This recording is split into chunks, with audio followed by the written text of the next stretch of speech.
So, as we currently make our voices heard for the chance of Monkey Kid Season 6 being renewed, like Reed Richards said in the Fantastic Four First Steps, we should invite the worst possible situation into our head and figure out a way out of it. Which, in this case, is the cancellation of the 6th season of Monkey Kid, leaving Monkey Kid Season 5 as the series finale of the show and the last piece of its legacy.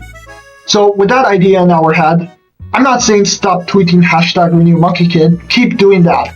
I'm saying that with that idea in our head, I now ask the question, does Season 5 of Monkey Kid make for a good series finale for the show? And I think my answer might shock you. So, I already did a review of Monkey Kid Season 5 a long time ago, which you can check out here.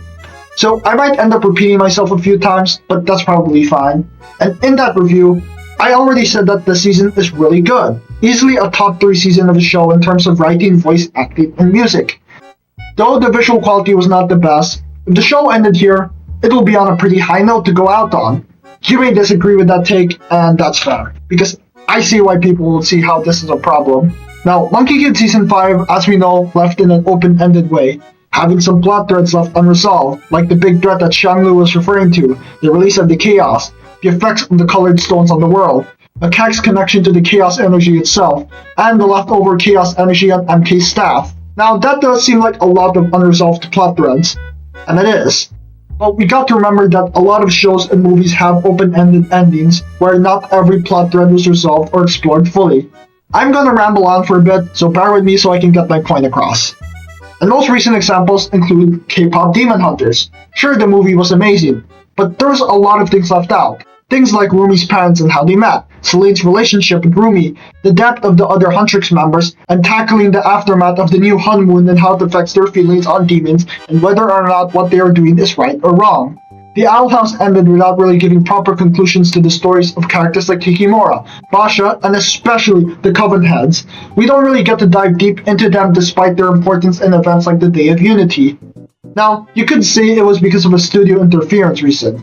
But even Murder Drones, a show without any restraint in what they can do story-wise, left out a lot.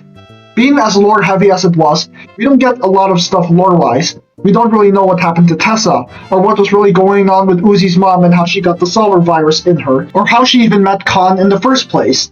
Most of these stories had full creative control from the team, and they willingly didn't explore those plotlines because it's not really the main attraction, or things would have gotten too convoluted.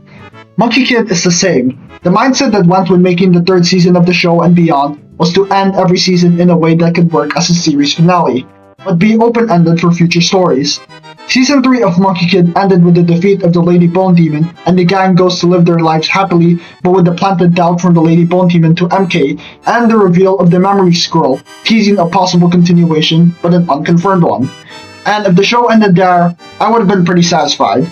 But the show continued with Season 4, and they still do something similar. After the defeat of Azure Lion, the gang chill on the beach believing the fight is over, ending with them realizing that unity is the key and that whatever happens, they work together to be at their strongest to face whatever comes next. But we are also teased to the mysterious hooded figure again, returning the Memory Scroll as a crack appears again in the sky, leaving the door open. But most issues being resolved, like MK's anxiety problem, seemingly gone without further context given. But it took a bigger leap into a cliffhanger than it did with Season 3. But now we have Monkey Kid Season 5. This is the season that mostly puts MK's problems to rest. He learned to hone his monkey form, discovered his true purpose of his creation and his origin, a seemingly permanent solution to the ending of the Great Cycle, meeting the creator of the world herself, and doing things their own way together to find the solution that are not traditional but work out in the end. The world as of now is safe. MK doesn't really seem like he needs to improve or change, along with the rest of the gang in terms of power scaling. They are all complete. And the season ends with the gang celebrating a nice New Year's fireworks show, closing off the show with a sense of comfort and uncertainty. Now, that may seem like a downer, but that's really just how life goes. The open-ended plot threads are there in case the show gets picked up for a 6th season, but the way the season ends was done in case things don't go to plan.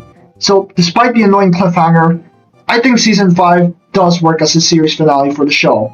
If I started watching the show at a later point in life, multiple years after it ended, I would have thought it was a bit sad that they didn't get to tackle more of the Chaos Power stuff, but overall I would have been okay with it.